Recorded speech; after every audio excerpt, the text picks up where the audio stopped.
নমস্কার বন্ধু, নতুন একটা ভিডিও নিয়ে চলে এসেছি। আজ শনিবার খুব সহজ পদ্ধতিতে একটা নেচার এঁকে দেখাবো। স্টেপ বাই স্টেপ, স্টেপ 3তে কমপ্লিট করব। স্টেপ 1-এ সহজ একটা দাগ টেনে নিয়েছি এবং স্টেপ 1-এ এটা কমপ্লিট করলাম এবং স্টেপ 2টা শুরু করব, একটা রাউন্ড করব।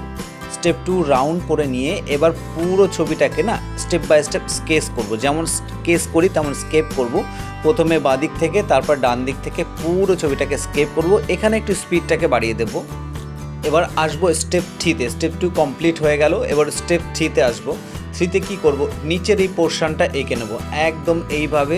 খুব সহজ এবং সরলভাবে এই ছবিটা কিন্তু আঁকা দেখালাম আমি, এবং যে কেউ পারে এবং যার বেসিক কিছু কনসেপ্টও নেই সে পারবে। আর বন্ধু, নতুন একটা গিভওয়ে আনতে চলেছি খুব তাড়াতাড়ি, অলমোস্ট রেডি হয়ে গেছে, আর একটু সময় দিলেই পাবে তোমরা।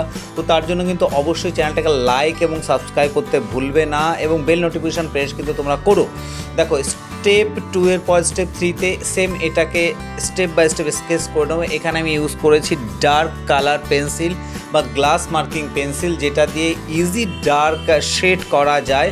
এবং পেজটা একটু মোটা হতে হয়, তো পেজটা মোটামুটি একটু ভালো জিএসএম যদি হয় তাহলে কিন্তু খুব সুন্দরভাবে ছবিটার এই যে ইয়েগুলো ফুটে ওঠে। তো নেক্সট এরপরে ছবিটা ঘুরিয়ে নিয়ে আমি কি করলাম, এইভাবে এই দিকটাও শেড করে নিলাম। শেড করার পরে এবার আসবো ফাইনাল স্টেপ বা স্টেপ 3 পরে স্টেপ 4-এ। স্টেপ 4-এর কাজটা কি, দেখো এখানে এই ছোট ছোট করে ঘাস আঁকবো এবং পেন্সিল দিয়ে আমি এটা এঁকেছি পুরো ছবিটা। তোমরা পেন্সিল এবং রাবারের সাহায্যে সুন্দর করে তুমি আঁকতে পারো বন্ধু। আর দেখো, এখানে কোনো তাড়াহুড়ো নেই, ছবি আঁকতে গেলে একটু ধৈর্য নিয়ে আঁকতে হয়।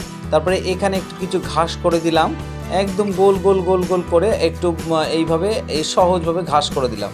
ঘাসটা হওয়ার পরে এখানে আর একটা ঘাস আমি করে দিলাম, এই দুটো পাথরের মাঝে যে ফাঁকা আছে সেটাতে আমি ঘাস করে দিলাম।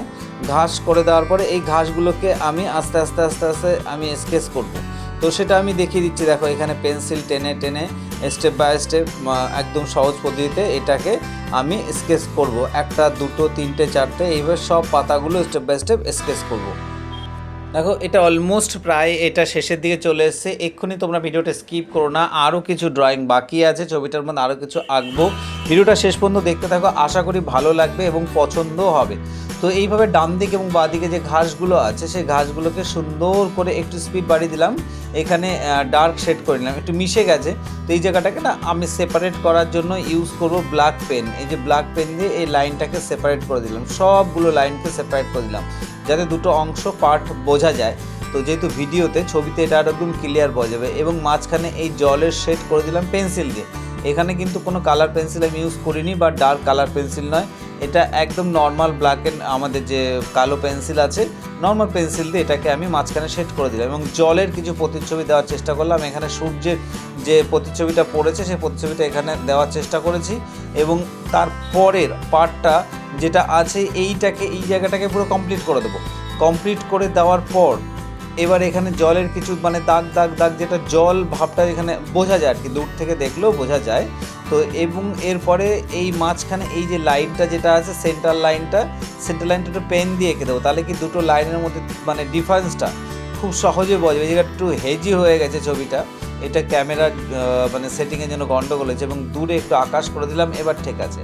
দূরে আকাশ করে দেওয়ার পর এই যে আকাশে দুটো পাখি, এইভাবে পাখি এঁকে দিলাম। এইদিকে দুটো পাখি আমি এঁকে দিলাম। পাখি এঁকে দেওয়ার পর উপরের দিকে আকাশে হালকা হালকা করে পেন্সিল দিয়ে একটু শেড করে দেবো, যাতে একটু আলো ছায়া ব্যাপারটা থাকে এবং আকাশে একটা ঝাপসা ভাব যাতে থাকে, সেটাও কিন্তু এখানে দেওয়ার চেষ্টা করব। এটা ভোরের আকাশ, সেটাকে আমি বোঝানোর চেষ্টা করেছি। এবং সূর্য আলোটা এসে পড়েছে নদীতে, এবং এটা যদি কালার দিয়ে করা হতো তাহলে খুব সুন্দর লাগতো। তোমরা এই ছবিটা এঁকে কালার দিয়ে করে অবশ্যই কিন্তু কমেন্ট করো কেমন হয়েছে। আর নতুন গিভওয়ে আসতে চলেছে, আবার বলছি চ্যানেলের সঙ্গে থাকো এবং টাচে থাকো, অনেক কিছু সারপ্রাইজ থাকবে।